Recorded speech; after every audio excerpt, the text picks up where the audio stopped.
Sí. Chicos, buenos días. ¿Cómo están? Espero que bien, ¿no? Yo hago una pregunta capciosa. Espero que estén bien, ¿no? Eh, Bienvenidos. Este sábado vamos a retomar el tema de la clase pasada correspondiente a la filosofía moderna, ¿no? Voy a compartir la diapositiva a propósito de la Semana Santa, ¿no? Hablando de filosofía moderna. Sabes que la filosofía moderna, por si acaso lo vamos a recordar, ¿no? Cositas puntuales de la clase pasada, rompe con la filosofía medieval en la medida en que la filosofía medieval basaba su la validez de su argumentación en el llamado principio de autoridad, ¿no? Y estudiaba la materia divina, la sustancia divina. Lo que caracteriza a la filosofía moderna es que cambia el estudio, vamos a estudiar ahora la nociología y van a surgir corrientes que respondan a la pregunta ¿cómo conocemos? ¿Cuál es la facultad por la cual conocemos? Si conocemos en principio mediante la razón, somos racionalistas. No significa que no podamos conocer mediante los sentidos, ¿ah? Lo que significa es que los sentidos no son tan confiables. Pero sí podemos conocer mediante los sentidos, sí. ¿Te acuerdas que Descartes tenía una distinción entre los tipos de ideas? Sí hay ideas que vienen de los sentidos, sí, las adventicias. Yo tengo que conocer por los sentidos qué es un celular para decir, ah, esto es un celular. Las ideas facticias, que son elaboradas mediante combinación de ideas adventicias por la imaginación, que es una facultad básica, ¿no? Yo combino la idea de mi celular con la idea, no sé, pues de unos pendientes y me hago el celular pendiente, ¿no? Puede ser, pues, pero el combino a partir de esas adventicias que vienen al fin y al cabo de los sentidos. Y también tenemos ideas innatas. Esas ideas innatas son las ideas no solamente con las que nacemos, sino que esas son 100% confiables. Ahí están ideas que se convierten, que por su carácter pueden ser llamadas certezas. Una certeza no es una idea cualquiera.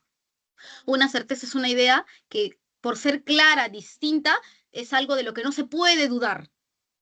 Y es el tipo de ideas al que busca llegar Descartes. ¿Te das cuenta? No es que no existan las sensaciones para el racionalismo, es que no son fiables. Los objetos me engañan, los sentidos fallan, hay fenómenos ópticos, por ejemplo, ya. Ahora, ¿qué dice el empirismo a la respuesta de cómo realmente accedemos al conocimiento, ¿no? A la verdad? El empirismo dice que nacemos básicamente en blanco, sin ningún tipo de conocimiento previo, tabula rasa. Entonces, absolutamente todo lo que nosotros vayamos adquiriendo, todo es algo con lo que nacemos, es algo no con lo que nacemos, sino que aprendemos. Claro, una característica de las ideas innatas de Descartes, acuérdate, era que innatas, o sea, son las ideas 100% real, no fake, como te decía, sí, pero además encima nacemos con ellas, ya. El empirismo va a negar esto, el empirismo va a negar que existan ideas innatas. Todo lo que aprendemos, lo aprendemos mediante los sentidos. Y tú me dirás, entonces niega la razón, y yo te voy a decir, no, el hecho de que el empirismo exalte la información brindada por los sentidos no quiere decir que no tengamos razón, pero la razón tiene un rol secundario.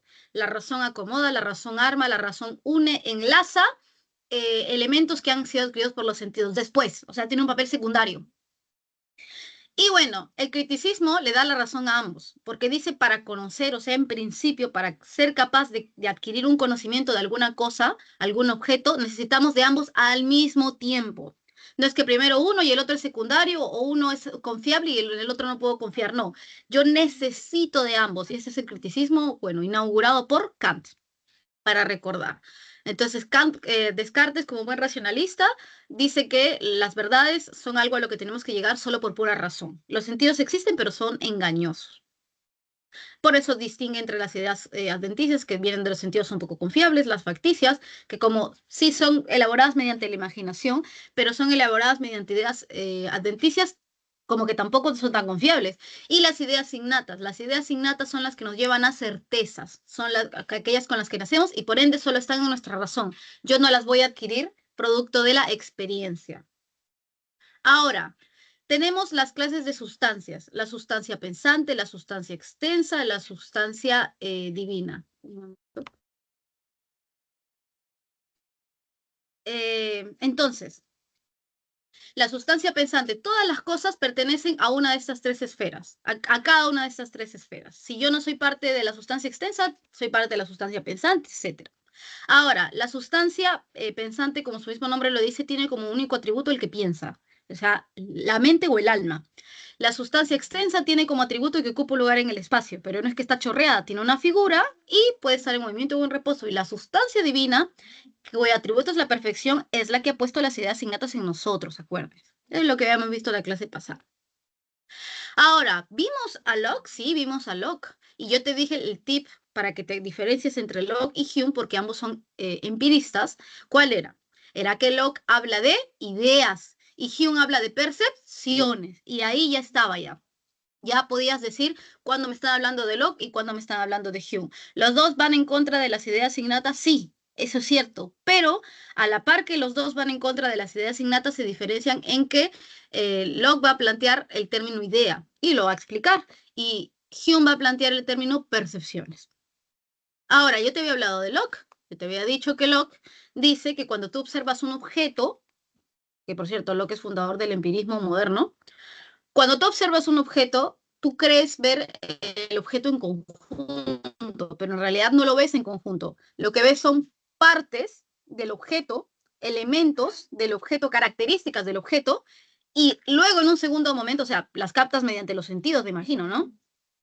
Y luego en un segundo momento, tu entendimiento, tu razón, que estaba pasivo en este primer momento cuando solo captabas datos del objeto, tu razón después como que se activa y compone esas ideas simples y te da una idea compleja.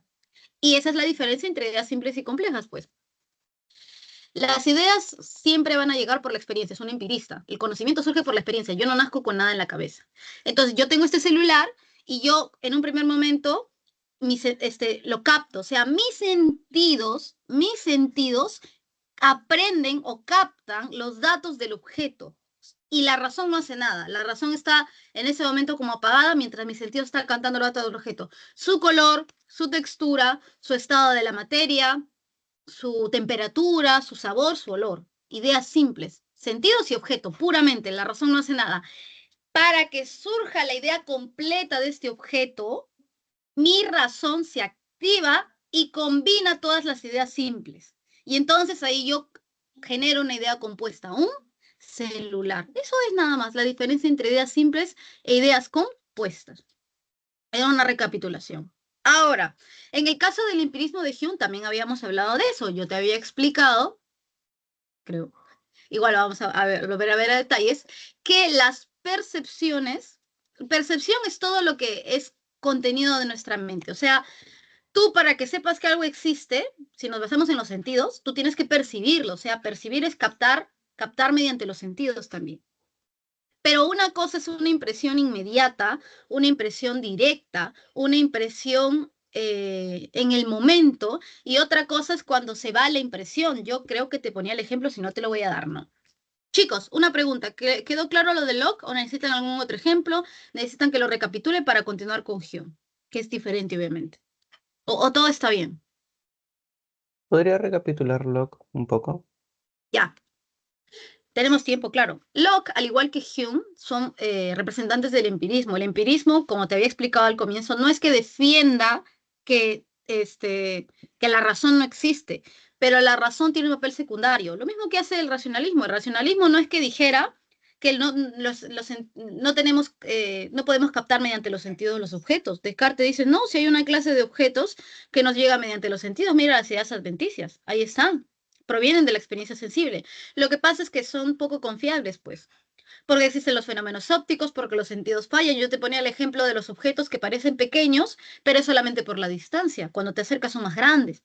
Entonces, las ideas adventicias que captamos por los sentidos sí existen, sí podemos conocer mediante los sentidos, sí, pero no son confiables. Yo no puedo tener una certeza. De las ideas facticias tampoco, porque son creadas a partir de ideas adventicias, que es casi lo mismo.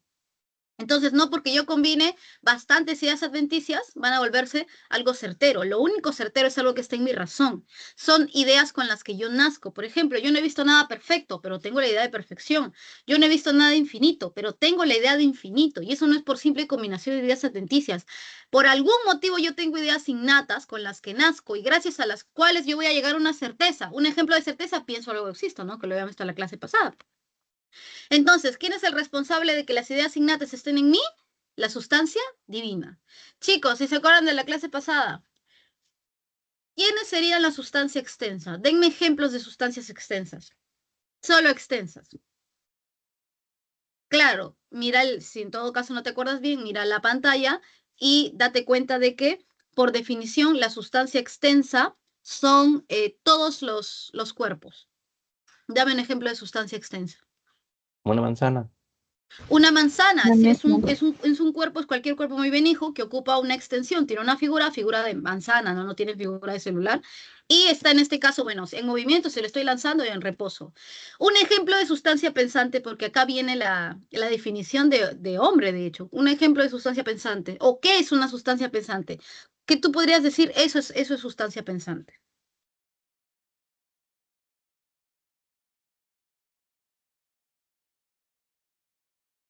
Esa es una pregunta más difícil. ¿Cuál es la única sustancia cuyo atributo es el pensar? Las cosas solitas no piensan, ¿sí o no? La mayoría de cosas son pura sustancia extensa, ocupan un lugar en el espacio, son cuerpos. Y un ejemplo de sustancia pensante, cuyo atributo es el pensamiento, tú y yo con lenguaje contemporáneo podríamos decir nuestra mente. Descartes lo llama alma. El ejemplo de sustancia pensante es el alma. El alma es aquella parte de todo lo que existe que piensa, no solamente razonar, sino querer, imaginar, sentir, juzgar. Nosotros, los seres humanos, no somos pura sustancia extensa, somos sustancia extensa más sustancia pensante. Ahora, aquí el detalle, la sustancia divina, cuyo atributo es la perfección, o sea, Dios, ella es la responsable de que tengamos ideas innatas, porque tú te preguntas, ¿no? Si yo soy de cartesiano, si yo soy racionalista, entonces yo voy a pensar que las ideas innatas tienen sentido, porque yo conozco mediante la experiencia sensible. Las ideas facticias tienen sentido porque mi imaginación trabaja y las combina, pero ¿de dónde vienen las ideas innatas con las que nazco? ¿Quién las pone ahí? El responsable es Dios. El responsable es Dios y por eso tienen sentido las ideas innatas. Ahora, Locke y Hume, que son representantes del empirismo, ambos van a negar que existan ideas innatas. ¿Esto qué quiere decir? Que todo aquello que yo en algún momento voy a conocer es algo que se me ha enseñado. Yo no nazco con algo en la mente, con cualquier idea, ni la más mínima en la mente. Todo lo voy a aprender producto de la experiencia sensible, porque yo aprendo mediante los sentidos. Se supone que la razón para los racionalistas, para Descartes, guarda, así como diría Sócrates, ¿no? ¿Te acuerdas lo que decía Sócrates? Tú tienes tu alma y en tu alma tienes tu razón y la razón es la que recuerda las ideas de bien y de verdad. Ya, más o menos algo así diría Descartes.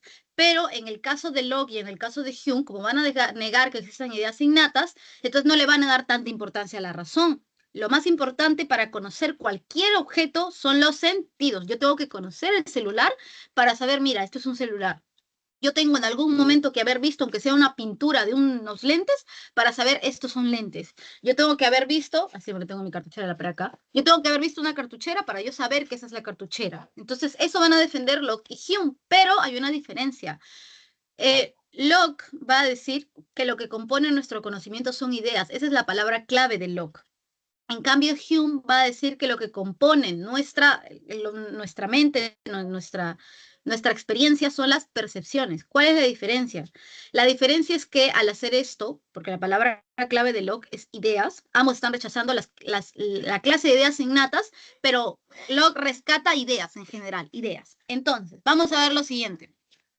Tú cuando ves un objeto, tú crees ver el objeto en primera instancia completo. O sea, tú ves un objeto y tú dices, ya está, estoy viendo la cartuchera. Ya, no es cierto que tú estés viendo la cartuchera, dice Locke. Lo que sucede es que hay dos momentos en los cuales, por así decirlo, en los cuales se produce el conocimiento del objeto. El objeto así, tal cual está acá en tu mente.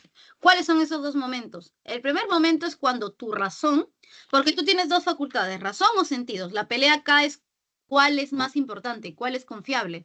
Descartes decía, quédate con la razón, los sentidos te engañan. Locke y Hume van a decir, no, en principio están los sentidos, quédate con ellos, la razón solamente acomoda. ¿Cómo? Si tú ves este objeto, ¿qué dice Locke? Tú ves este objeto y este objeto de acá no lo captas completo. Tú lo primero que captas son ideas simples del objeto, o sea, partes del objeto. Yo te muestro esto y tú me dirías, no, tú crees que puedes decirme, no, yo estoy viendo una cartuchera. No, dice Locke. Tú estás viendo partes, elementos, componentes de la cartuchera. Tú estás viendo color, rojo, textura, lisa, eh, tipo, no es líquido ni gaseoso, sólido, Olor, bueno, y no huele, sabor también sabe a tela, ¿no? Ya. Eso es lo primero que captas, son ideas simples. Cuando tus sentidos, en este caso el sentido de la vista o el olfato, si estuvieras acá y la cartuchera tuviera cierto olor, cuando tus sentidos se confrontan directamente con el objeto cara a cara, en ese momento tu razón está como apagada y tus sentidos son los que están captando objetos, en ese primer momento. Esas son ideas simples. Ideas simples son el color, son el sabor, son el olor, el estado de la materia, la textura. En un segundo momento después se activa la razón y la razón interviene. ¿Qué hace? Combina esas ideas. Combina rojo, liso, sólido, inodoro, esto no huele felizmente, y compone todas esas ideas simples y tú, ¿cuál es la idea compuesta que resulta? ¿Cómo se llama esto? Se llama, bueno, cartuchera, ¿no? Entonces, esa es la manera en la cual Locke presenta el conocimiento, presenta estos dos momentos, pero ahí te das cuenta que no es que no exista la razón, lo que pasa es que la razón tiene un papel secundario. La razón es solamente la que arma los datos que en principio tienen que haber llegado a ti mediante una confrontación directa entre tus sentidos y el mismo objeto. Tu razón no hacía nada, tu razón tiene un papel secundario, solamente compone esas ideas, por eso son ideas compuestas. Chicos, ¿entendió esta parte?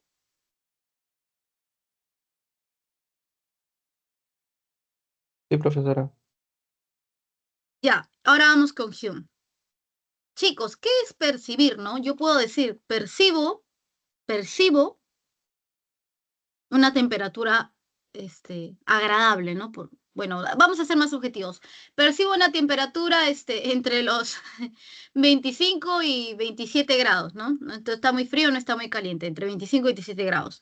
Percibir es básicamente, pues, darte cuenta de algo, ¿no? Darte cuenta de que algo está aquí, ¿no? Nunca has escuchado en esas películas antiguas o en esos programas de cazafantasmas antiguos, hay una presencia, ¿no? Estoy percibiendo algo. O sea, percibir es darte cuenta de algo, o sea, básicamente captar algo. Esa es la palabra que decide usar Hume. Pero ¿por qué Hume decide usar la palabra percepción y no idea, por ejemplo? Porque la percepción, para que tú percibas, tiene que entrar a tallar tu mente, no solamente tus sentidos, pero después, ¿no? Mejor no te confundas. Palabra clave de Locke, idea, palabra clave de Hume, percepciones. Ahora, hay dos tipos de percepciones. Y yo pongo este ejemplo, ¿no? Imagínate que te gusta una persona. No es lo mismo que tú te pares al lado de esa persona o que esa persona se pare al lado tuyo un día por ahí en algún sitio, en alguna formación, a que tú recuerdes a esa persona. O sea, la has visto y entonces te queda la idea, literalmente la idea. El recuerdo. Entonces, esa es la diferencia entre percepciones. Tú percibes directamente cuando el objeto está en ese momento contigo, está alimentando tus sentidos, y tú percibes también de forma indirecta cuando el objeto es retirado de tu presencia, pero te queda como que la imagen mental de ese objeto. Entonces, mira, yo tengo esta cartuchera y si ustedes observan la cartuchera, ¿qué tipo de percepción va a ser? ¿Una impresión o una idea? Se está imprimiendo literalmente en tu retina.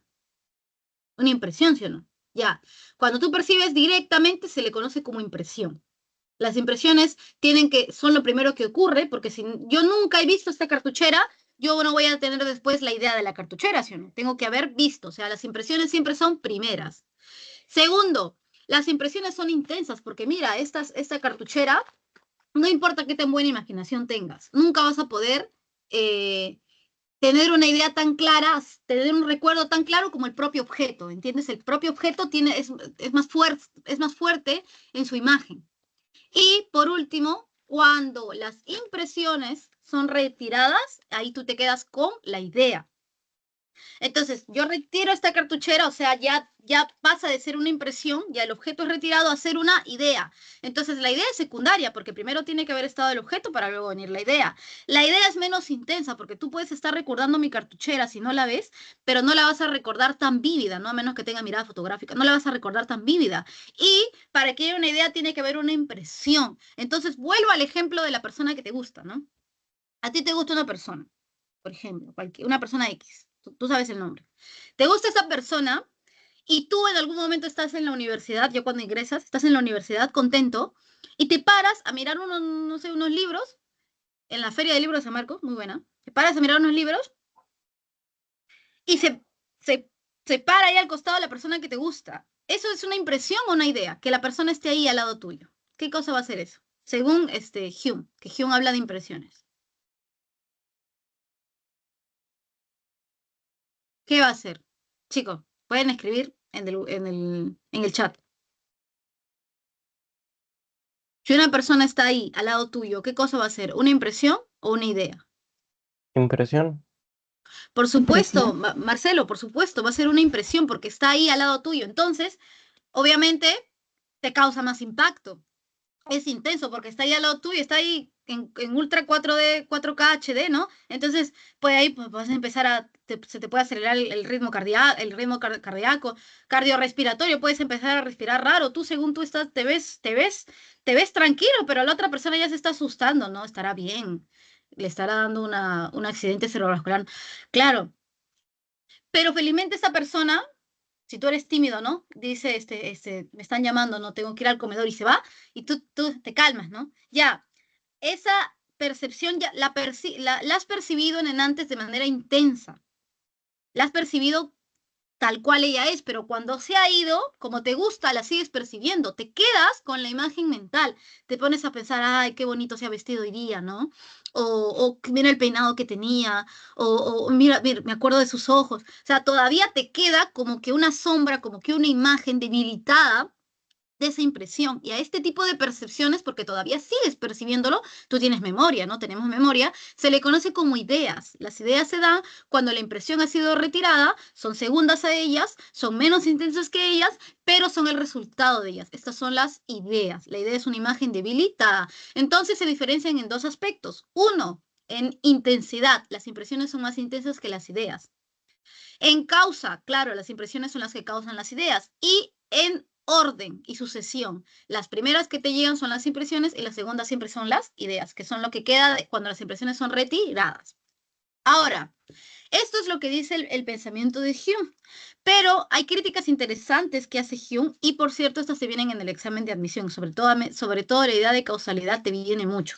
Yo te la había explicado, pero te la estoy explicando porque felizmente hay tiempo, ¿no? Y si tienen alguna duda, pues lo vemos.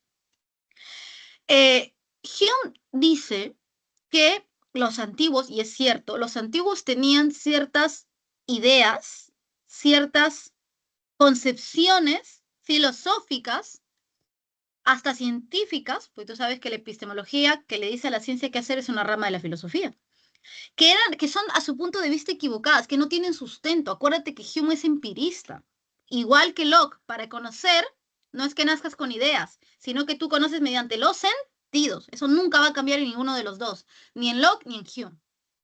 La razón tiene un papel secundario. Por ejemplo, en la impresión, ¿qué prioriza? ¿Qué está actuando? Más están actuando los sentidos. Y en las ideas, ¿qué es lo que más está actuando? La mente, pero la mente actúa después, ¿te das cuenta? No es que niegan la razón es secundaria.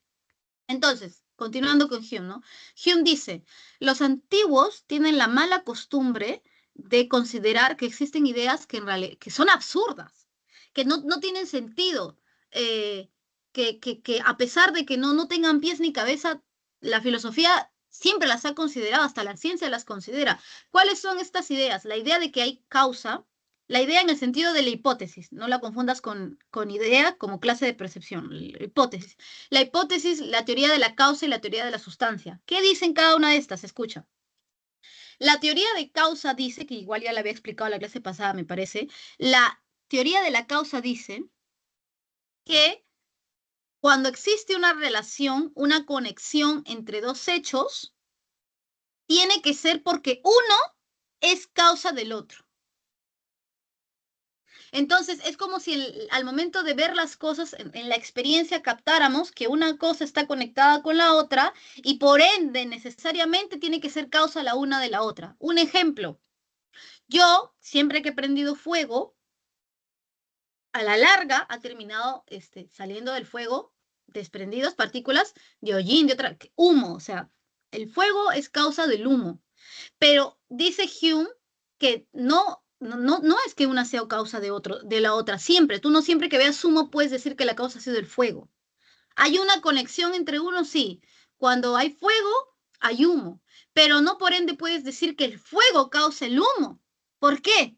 Por el simple hecho de que hay una conexión entre ambos, pero el humo puede tener otras causas.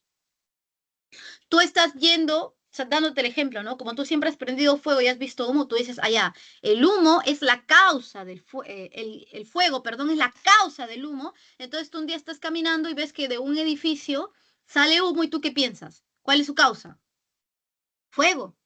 Ya, Hume dice, ten cuidado, porque el hecho de que haya una conexión entre fuego y humo no quiere decir que necesariamente el fuego sea la causa del humo. Tú estás viendo humo y producto de la experiencia, producto básicamente de la creencia, de la costumbre, tú dices, no, es que hay humo, aléjense, de hecho que hay fuego. Y no, el humo puede ser causado por partículas que se desprenden en un derrumbe, por ejemplo. Puede ser que no sea, bueno, igual te tienes que alejar, ¿no? Puede ser que no sea fuego, puede ser que lo que es que se esté derrumbando un edificio, o sea, ha caído, se ha desprendido una roca y se esté cayendo en una casa.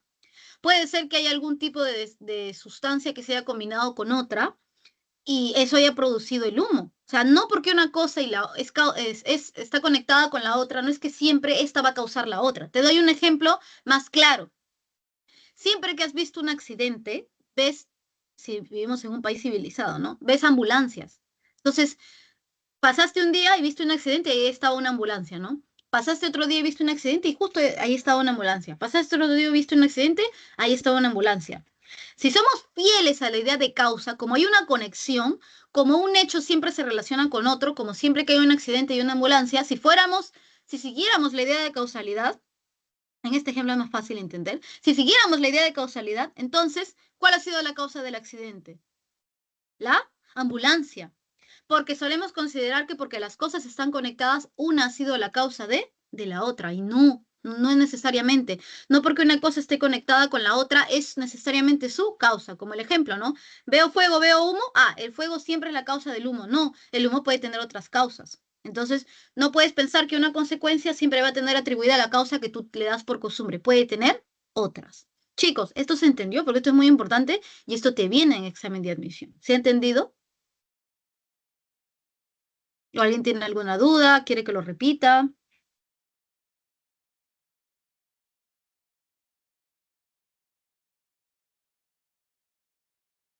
Ya.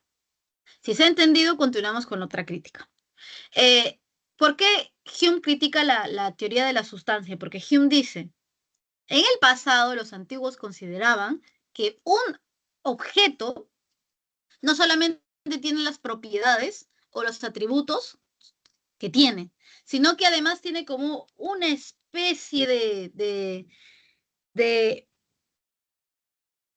sustancia, como alguna especie de forma que une todas esas ideas, que hace que todas esas ideas tengan algún tipo de conexión. Te doy un ejemplo con esta cartuchera.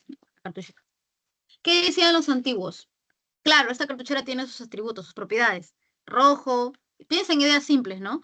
Rojo, liso, forma de cartuchera, tela y metal, ya, esas son sus propiedades, sus atributos. Los antiguos chicos consideraban que además de sus propiedades o atributos, las cosas tenían como que algo, trata de pensar el alma del cuerpo, algo que sostenía todos esos atributos. Entonces tú quitabas todos los atributos de la cartuchera, agarra esta cartuchera y mentalmente, quítale su color, quítale su tamaño, quítale su estado de la materia, quítale su material, el plástico, la tela, quítale el material de esto, quítale todo, pero te vas a quedar con la sustancia de la cartuchera como que el equivalente a que nos quiten todo a nosotros los seres humanos, pero se quedan con nuestra alma, algo así. Entonces, Hume dice, no hay una sustancia que de alguna manera subsista, que quede, que resulte de todos estos atributos. Tú estás confundiéndote.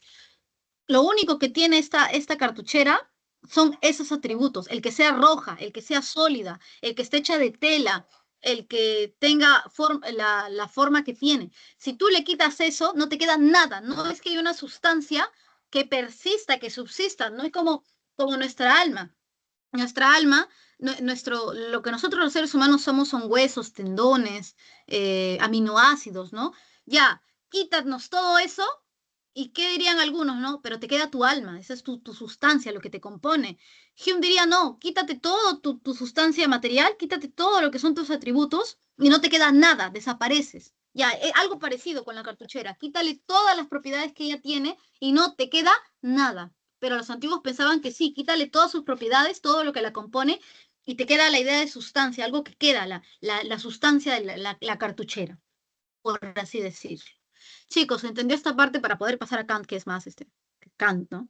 ¿Se entendió esta parte o alguien tiene alguna duda o quiere que brinde otro ejemplo o alguna otra cosa? ¿O se entendió? Sí se entendió, profesora. Ya, muchas gracias, Marcelo. Ya. Entonces, habiendo quedado claro eso, vamos ya con Kant, que sí, Kant es más complicado. Ya, vamos con Kant. Para entender a Kant, bueno, supongo que ya te ha quedado claro lo que te he dicho. Entonces, para poder entender a Kant, partimos por lo siguiente. Vamos a partir por lo siguiente. Si has entendido al racionalismo y si has entendido al empirismo, sabrás que no niegan mutuamente la otra facultad. Lo que niegan es que sea tan importante. La más importante es la que yo presento. Si soy racionalista, la razón es la importante. La de los sentidos, no tanto, me engaña. Y si yo soy empirista, lo que más importante son los sentidos. La razón tiene un papel secundario, actúa como enlazadora nada más, pero después, no en el momento, después. Ya. Kant, para poder entender a Kant, hay 4 conceptos que tienes que saber. Escucha, el concepto de fenómeno, noumeno y el concepto de a priori y a posteriori. Tienes que, ahorita te voy a pedir que los trates de recordar para que cuando yo te dé la explicación tengan sentido, porque si solo los recuerdas, pero sin entenderlos dentro de la explicación, te vas a olvidar. O sea, no vas a entender lo que te digo, la explicación, pero lo peor va a ser que te vas a olvidar de lo que significan los conceptos. Ahorita, concédeme que entiendas y trates de solamente como memorizar momentáneamente o tener en cuenta momentáneamente lo que son, para que el momento de explicarlo ya te quede la idea clara, ¿ya? Entonces, Kant, a ver, vamos por partecitas, a ver, igual lo voy a volver a explicar, pero vamos por partecitas. Se consideraba hasta el momento en el cual Kant lanza su teoría, dentro del ámbito filosófico, de pronto había racionalistas que consideraban más a Descartes, ¿no? Dentro del ámbito científico, sin embargo, pues la teoría que había sido más aceptada era la de los empiristas. Entonces, esto tiene una consecuencia, chicos. ¿Y cuál es la consecuencia de que los empiristas sean aquellos que hayan triunfado en la ciencia? La consecuencia va a ser que el objeto en sí mismo, es algo que yo capto mediante los sentidos. Y tú me dirás, está bien, pues yo capto algo mediante los sentidos, entonces al captar algo mediante los sentidos, conozco, yo no hay ningún problema. Ya, sí hay un problema. El problema es el siguiente, que el sujeto no hace nada, pues. Mira, yo capto este celular, todo bien en el celular, ¿no? Yo capto este celular y al captar este celular, si yo soy empirista, ¿yo qué voy a pensar? Que para yo tener los datos del celular, o sea, captar al objeto, sea que lo percibo en vivo y en directo, como diría Hume, o sea que tomo sus ideas simples, yo no estoy haciendo nada en ese momento como sujeto. Entonces, como cualquier ser vivo, yo lo único a lo que me limito es adecuarme al objeto. Yo solamente tengo mis sentidos y sin que yo haga nada, yo capto los datos del objeto. ¿Se entendió? O sea, no hago nada para conocer. Yo simplemente, como ser humano, conozco como cualquier otro ser de forma pasiva. Mira, es lo que literalmente había dicho Hume. Pues mira, Hume había dicho que al momento en el cual mis sentidos captan el objeto, mi razón no hace nada.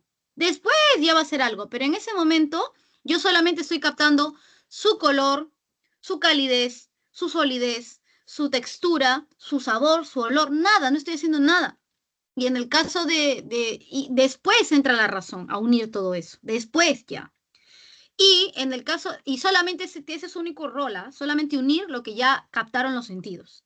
Y en el caso de Hume es algo parecido, porque al momento en que yo estoy recibiendo el objeto, o sea, al momento que tengo la impresión del objeto, solamente están actuando mis sentidos. La idea, que en todo caso puede estar en mi razón, que es un tipo de percepción, esa idea, que es una impresión debilitada, yo simplemente estoy, al hacer eso, estoy simplemente recordando lo que mis sentidos han captado, son más importantes y mi razón es secundaria.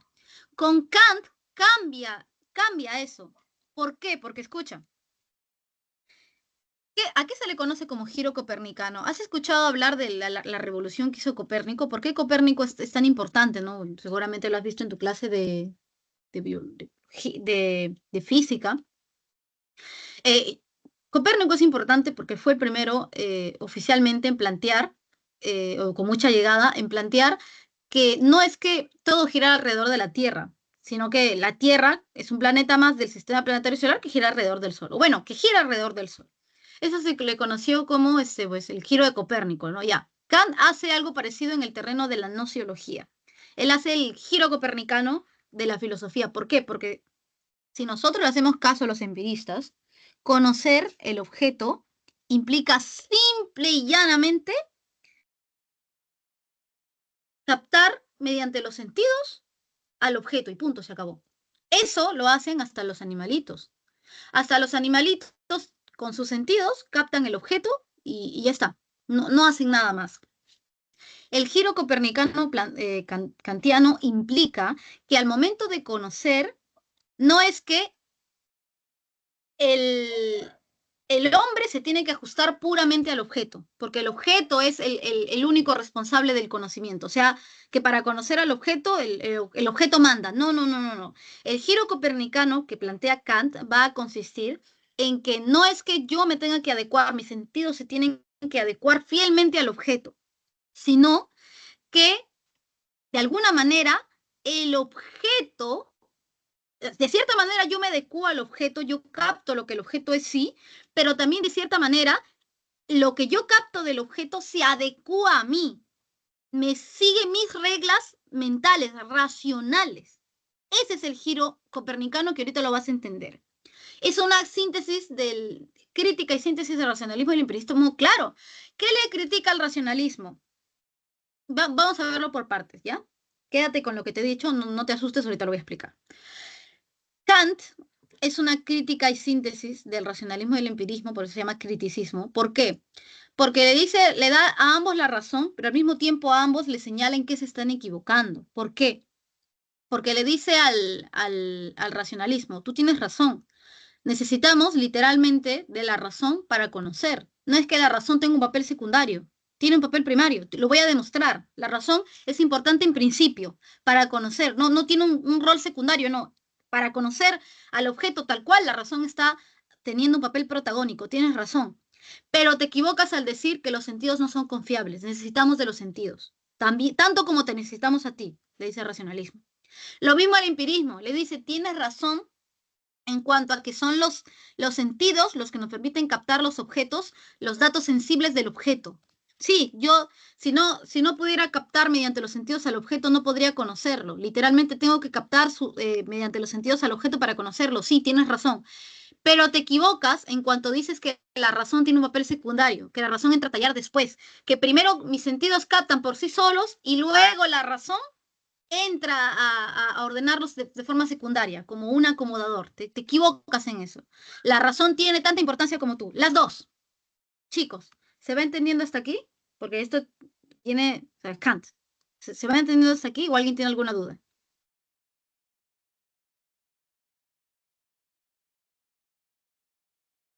Ya, entonces continúo. Entonces, Kant le va a dar la razón a ambos y va a decir, no es que la razón esté acá y los sentidos entren después o sean poco confiables, o no es que los sentidos sean lo primero y la razón entra después. No, no, no, no, no. No. Ahora, te voy a pedir que entiendas dos conceptos, el concepto de fenómeno y nómeno y el concepto de a priori y a posteriori. ¿Qué significa fenómeno? Fenómeno es lo que se conoce. Apréndete esa definición. Fenómeno es lo que yo yo puedo conocer. En cambio, noumeno es aquello que yo no puedo conocer. Solamente apréndete la definición. Ahorita va a entrar a tallar. Yo, como ser humano, puedo conocer el fenómeno. Yo no puedo conocer el noumeno. ¿Pero qué son? Espérate. Solamente apréndete eso. Yo, como sujeto, solo puedo conocer el fenómeno, pero no puedo conocer el noumeno. Ahora, ten en cuenta estas dos definiciones, la definición de a priori y la definición de posteriori. ¿Qué significa a priori? Simplemente a priori significa experiencia. Conocimiento a priori es aquel conocimiento que yo tengo producto de la experiencia. Chicos, ¿cuál sentido, cuál facultad me permite conocer mediante la experiencia? ¿La razón o los sentidos? ¿Los sentidos? Muy bien, Los hijo, yo puedo sentidos. conocer. Muy bien, perdón, que te corta. Muy bien, yo puedo conocer mediante los sentidos. La razón no conozco, ya los tengo ahí de fábrica. Y el conocimiento. Ay, perdón, ¿qué te estaba definiendo? ¿A priori o a posteriori? A priori, ¿verdad? Sí. Ya, perdón. A posteriori es lo que puedo conocer por la experiencia. Igual, no cambia. Ya, te lo voy a poner acá, te lo voy a poner. Perdón, chicos, ya. Conocimiento a posteriori, acá lo voy a poner. A posteriori quiere decir que yo puedo conocer mediante la experiencia. Acá está. Espérate. A posteriori, relleno. Acá, sin relleno. Conocimiento a posteriori quiere decir que yo puedo conocer solo mediante la experiencia. O sea, básicamente, si no conozco el objeto mediante los sentidos, no puedo dar cuenta de él. Eso es a posteriori. Depende de la experiencia. Perdón, chicos, me confundí. Ya. Entonces, perdón, ¿quedó claro? A posteriori, yo puedo conocer algo posteriori cuando lo conozco por la experiencia. Un ejemplo, si yo nunca veo este celular, yo no voy a saber qué es un celular. Eso es a posteriori. Ahora, en cambio, ¿qué significa a priori? A priori significa que yo, para conocer algo, tengo que conocerlo producto de la experiencia. O sea, que si yo no experimento el objeto, pues de alguna forma, pero hay algo que yo conozco. Esos conocimientos a posteriori, ¿quiénes los plantearían, chicos? Los a posteriori, ¿ah? ¿Los racionalistas o los empiristas? Los ¿Empiristas? racionalistas. A posteriori, o sea que yo puedo conocer por la experiencia y por ende los sentidos. ¿Quiénes lo plantearían? ¿Empiristas? Claro, los empiristas, ¿qué dirían? Los empiristas dirían, yo conozco por la experiencia. ¿Cómo? Cuando mis sentidos experimentan el objeto. Eso es a posteriori. En cambio, a priori quiere decir que yo incluso, aunque mis sentidos no hayan actuado sobre el objeto, incluso aunque yo no haya experimentado el objeto, yo a priori, yo sin conocer, yo sé algo. Yo hay algo que tengo en mi mente. Esto, si quieres, atribúyelo con ideas innatas, por ejemplo. Ya. Entonces, ten en cuenta eso. Conocimiento a posteriori quiere decir con la experiencia. Conocimiento a priori quiere decir sin la experiencia. ¿Y qué tiene que ver a priori, a posteriori? O sea, conocimientos sin la experiencia y a posteriori, conocimientos con la experiencia, con este fenómeno y noumeno. Escucha. A priori quiere decir es independiente de la experiencia. Ahorita va a tener sentido. A posteriori quiere decir que necesito de la experiencia. Ya. ¿Qué tiene que ver todo esto con fenómeno y nómeno? Ya. Todo se resume, chicos, en esta imagen. Quiero que presten atención a esta imagen. Y ahí está el giro copernicano. Presta atención. Mira la hojita que está más a la derecha. Mira la hojita que está completamente sombreada, completamente como que envuelta, que está más negrita. Mira la plantita. Ya. Para conocer la plantita, yo no puedo conocer a la plantita tal y como ella es. Mira, acá viene lo chistoso, presta atención. Yo no puedo conocer a la plantita tal y como ella es. ¿Por qué? Escucha, vas a entender. Va a tener sentido lo que dices. Escucha. Yo, si fuera un empirista, diría, yo tengo razón, porque mira, para que esta plantita chiquita yo pueda conocerla, yo lo único que tengo que hacer es dejar que actúen mis sentidos. O sea, mira acá abajo de la plantita, a priori o a posteriori.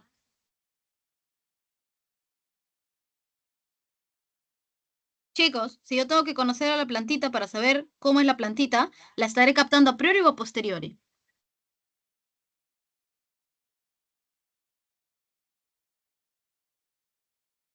¿Cómo será? Mira la tabla, no te estoy diciendo que adivines. La tabla dice que lo a priori es independiente de la experiencia y lo a posteriori depende de la experiencia. Tengo que conocer. Entonces, si yo digo que tengo que conocer a la plantita para saber cuáles son los datos sensibles de la plantita, ¿será un conocimiento a priori o a posteriori? Posteriori. Por Posteriori. supuesto. Muy bien, hija, muy bien, hijo. Por supuesto. Y en esto tenían razón los empiristas. Yo estoy caminando por el bosque contento y veo una plantita y yo solamente viéndola, recién al verla, recién al mis sentidos actuando en la plantita, yo voy a conocer los datos sensibles del objeto. Yo voy a ver una rosa y voy a decir allá, ¿cómo es la planta por mis sentidos? La rosa es, la redundancia, la rosa siempre es así, la rosa es roja. La rosa tiene espinas, la rosa es pequeña, la rosa es suave, la rosa tiene un olor agradable. O sea, yo sí necesito los datos del objeto, va a decir Kant. No, no, sí, a posteriori. O sea, hay un conocimiento que me viene a posteriori, que yo tengo que conocer al objeto para yo captar los datos del objeto. Ahí tenían la razón los empiristas. Ahí tienen razón. Pero si yo captase los datos del objeto así, simplemente en bruto, los datos sensibles, no podría entender al objeto. Yo necesito, y esto es importante, chicos, yo necesito, además de los datos que me brinda a posteriori, o sea, con la experiencia el objeto, que me llegan producto de los sentidos, yo necesito ordenar esos espacios, enlazar la información de esos datos mediante el espacio y el tiempo. ¿Cómo? Chicos, ¿alguno de ustedes me puede decir si puede conocer las cosas fuera del espacio? ¿Alguien puede, utilicen su imaginación?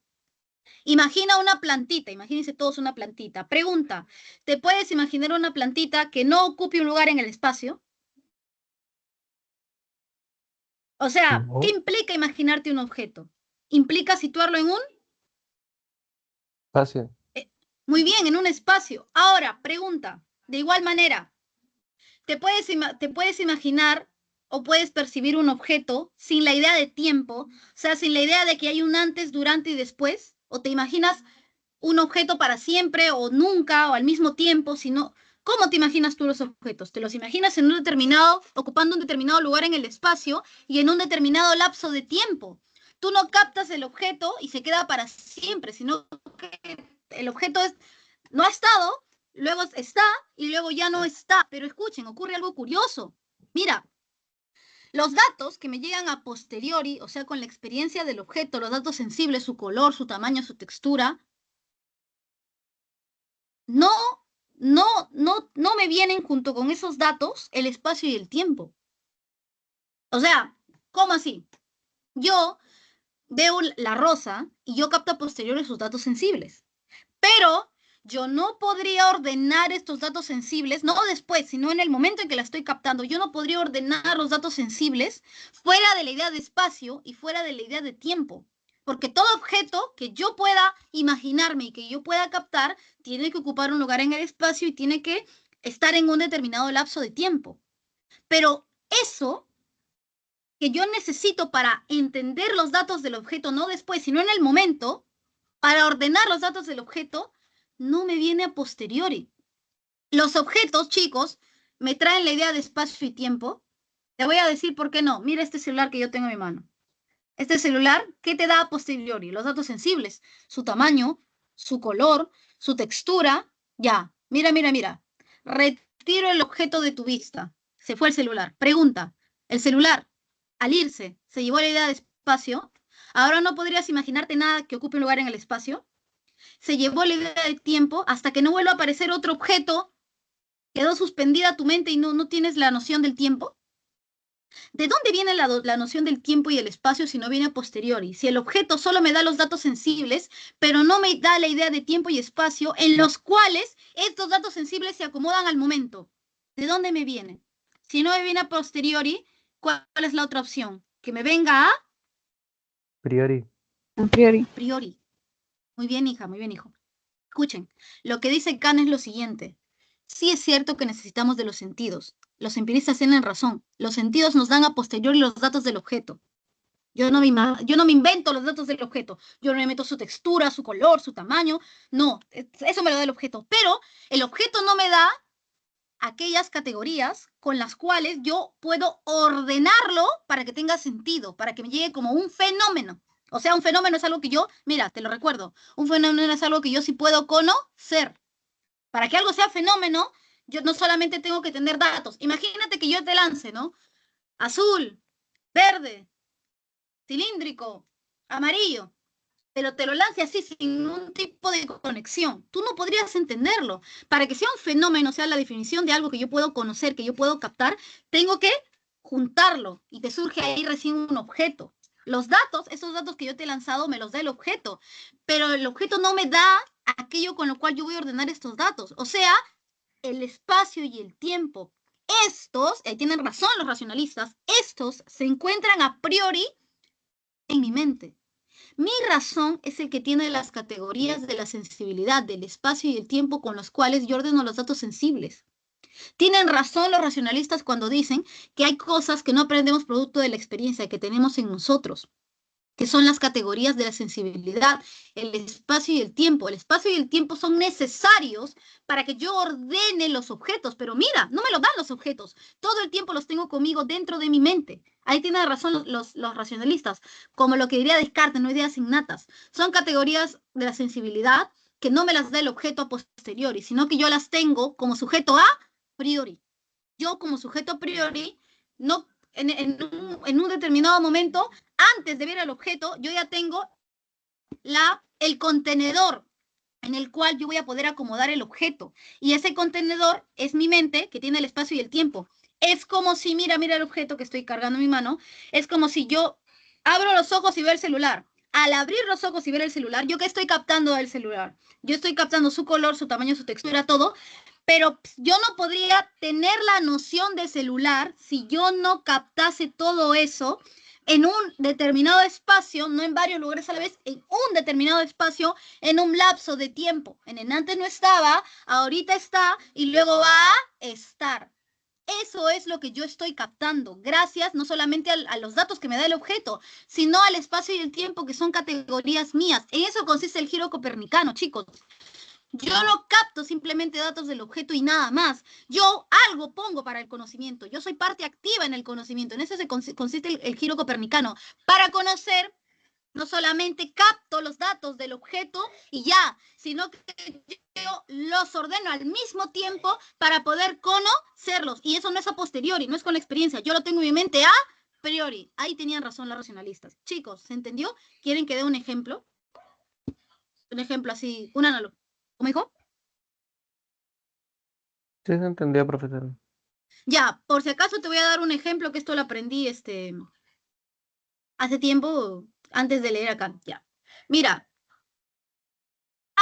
Por cierto, si yo estoy conociendo, si el fenómeno que yo estoy conociendo, sea este celular que llega a mi mente, que ya la imagen del celular, es los datos del objeto, del nóumeno, más las categorías del espacio y el tiempo que yo coloco, entonces por eso yo no puedo conocer el nóumeno. Si yo quisiera conocer el nóumeno, yo solamente captaría datos del tamaño, textura, color. Pero yo qué cosa no podría hacer, no estarían ordenados. Pero como para que sea fenómeno, para que yo lo pueda captar, tienen que ser los datos, más el espacio y el tiempo. Yo conozco el fenómeno, pero nunca conozco al nóumeno. ¿Cómo será el nóumeno? No sé qué sea, pero es una cosa desordenada. Te voy a dar un ejemplo para que entiendas a lo que se refiere Kant. Trata de imaginarlo así.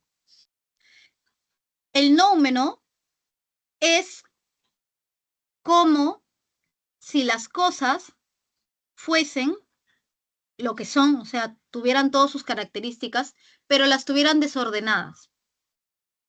Imagínate, mejor te doy otro ejemplo. Imagínate que en el mundo tú caigas a un planeta, imagínate que tú apareces en un planeta en el cual no hay luz, en el cual no hay sol, no hay ninguna fuente de luz, ninguna fuente del sol, el sol ha desaparecido. Imagínate que seguimos vivos, ya, porque no podríamos vivir sin sol, pero imagínate que seguimos vivos sin sol, o estamos en un cuarto oscuro sin sol.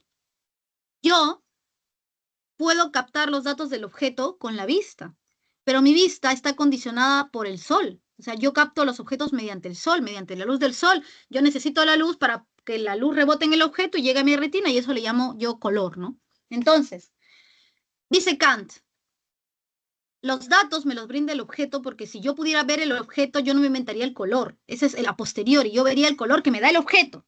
Pero al mismo tiempo, yo no puedo ver el objeto tal cual él es.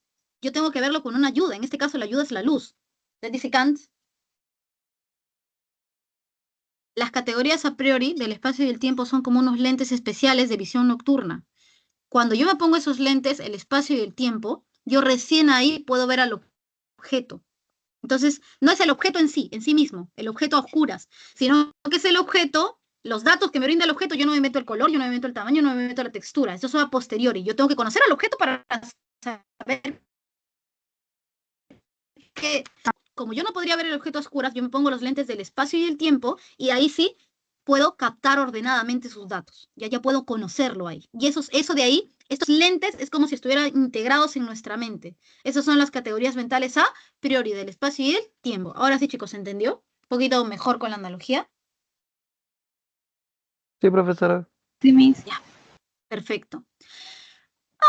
Ese es el gran giro que da Kant. Para conocer un objeto necesito sus datos, que yo no los pongo, pero necesito el espacio y el tiempo, que yo sí lo pongo. Y esas son las categorías mentales a priori, del espacio y el tiempo, categorías de la sensibilidad. No les hablo del entendimiento porque es otra cosa, de la sensibilidad. Ahora, Kant distingue tres tipos de juicios, o en realidad, en principio dos. Mira, los juicios analíticos y los juicios sintéticos, y los distingue de los juicios... vamos por partes, porque tú ya sabes lo que es a priori. A priori es sin la experiencia. A posteriori es con la experiencia, o sea, por eso a veces dicen a posteriori, posterior a la experiencia. Ya. A priori sin la experiencia, a posteriori con la experiencia, o posteriormente a la experiencia, si quieres. Capto los datos a posteriori, según los empiristas, pero las categorías con las cuales los ordeno están a priori, sin la experiencia. Todo el rato hay como un contenedor, el espacio y el tiempo en mi mente. Ya. Kant distingue dos tipos de juicios, los juicios analíticos y los juicios sintéticos. ¿En qué se distinguen? Uno es redundante y el otro no es redundante, así de simple. En los juicios analíticos, el predicado está contenido en el sujeto y por ende no añade nada nuevo del sujeto. Un ejemplo de juicio analítico. Los solteros no están casados. No me digas, yo conozco un soltero que sí está casado. No, pues es contradictorio. Si yo te digo que los solteros no están casados, es obvio que los solteros no están casados, pues por eso son solteros. Esos son los juicios analíticos. El predicado, que es no están casados, no me dice nada nuevo de los solteros, porque por definición, ser soltero es no estar casado. Ahora, tienen una ventaja, sí. La ventaja es que son universales, o sea, siempre se dan y son necesarios. Nunca va a ocurrir que un soltero sí esté casado, ¿entiendes? Siempre se va a dar que no estén casados. Ahora, y en el caso de los juicios sintéticos, ahí sí el predicado no está contenido en el sujeto y por ende me brinda nueva información del sujeto, no es redundante, pues. Por ejemplo, si alguien me dice, los solteros, yo he hecho un estudio sociológico, psicológico, y resulta que los solteros son más felices. Ah, qué interesante, me estás diciendo algo nuevo que no es redundante, que no es obvio, que no es parte de la definición de los solteros. Ahora, pero hay un detalle, los juicios analíticos sí son universales y necesarios. En cambio, los juicios sintéticos son contingentes, no siempre se dan y son particulares. Se refieren a seres particulares, no a todo el concepto de solteros. No todos los solteros son más felices, solamente los de este estudio. Ahora, tú sabes que es a priori, ¿verdad? Aquello que no necesita experiencia, ¿qué está? Aquí. A priori es independiente de la experiencia, a posteriori depende de la experiencia. Entonces, Kant dice, ¿cuáles son los juicios con los cuales voy a poder hacer ciencia? ¿Tienen que ser analíticos o sintéticos? Tienen que ser sintéticos, porque la ciencia busca nueva información, que no sea redundante. Pero tienen que ser a priori, no a posteriori, porque si yo ya tengo el espacio y el tiempo, solamente mediante la razón voy a poder llegar a la verdad, o sea, independiente, o sea, juicios de la matemática, de la ciencia son a priori, porque yo ya tengo el contenido de ellos en la mente. Un ejemplo, la recta es la distancia más corta entre dos puntos, chicos. Esto de acá, la recta es la distancia más corta entre dos puntos, no es algo a posteriori, es algo producto de entender el razonamiento de las matemáticas a priori, sin la experiencia. Yo tengo las nociones matemáticas y voy a poder llegar a esta conclusión, que la recta es la distancia más corta entre dos puntos. Es a priori sí, porque no necesito de la experiencia.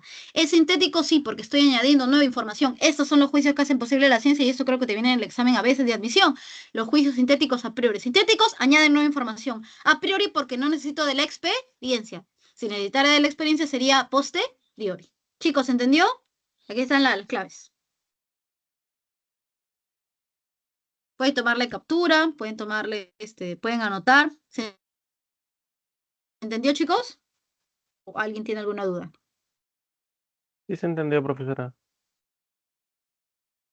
Ya, gracias, hijo. La lectura es la C, la 1 es la B, la 2 es la E, la 3 es la A, la 4 y la 5 es la B, la 6 es la D, la 7 es la A y la 8 es la D también. Tómenle captura, ahí está.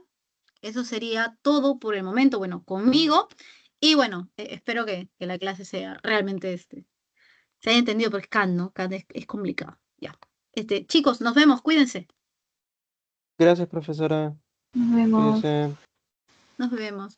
Cuídense mucho, Profesor, chicos. nos vemos. Nos vemos, chicos.